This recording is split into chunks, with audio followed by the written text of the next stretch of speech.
Hello friend, আমি মাচা বয় সৌমেন, ইউটিউবের ছোট একটা ক্রিয়েটার।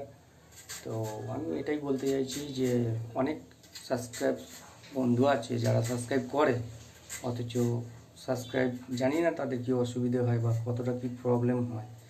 তো তারা সাবস্ক্রাইব তুলেও নেয়। আমি বলতে চাই একটা সাবস্ক্রাইব যদি করে রাখে বা একটা সাবস্ক্রাইব রাখলে কী অসুবিধা হয়ে যায়, তোলার কোনো দরকার নেই। এটা সাবস্ক্রাইবই তো মাত্র একটু ভালোবাসা, নাইবা ভিডিও দেখলেন, নাইবা কোনো রকম লাইক কমেন্ট করলেন, কিন্তু একটা সাবস্ক্রাইব করলে কি হয়, একটা ছোট ইউটিউবার হয়তো পরে কোনো সময় বড় হতে পারে, সাপোর্ট তো পাবেনই আপনারা। তাও সেই কারণে কোনো অসুবিধা হয় না। একটা দিয়ে দেওয়া জিনিস, ভালোবেসে দেওয়া জিনিস তুলে নেওয়ার কোনো মানে হয় না। তা আমি সবাইকেই বলবো, যারা সাবস্ক্রাইব করেন তারা কোনো দিন সাবস্ক্রাইব তুলবেন না, এটাই আমার অনুরোধ।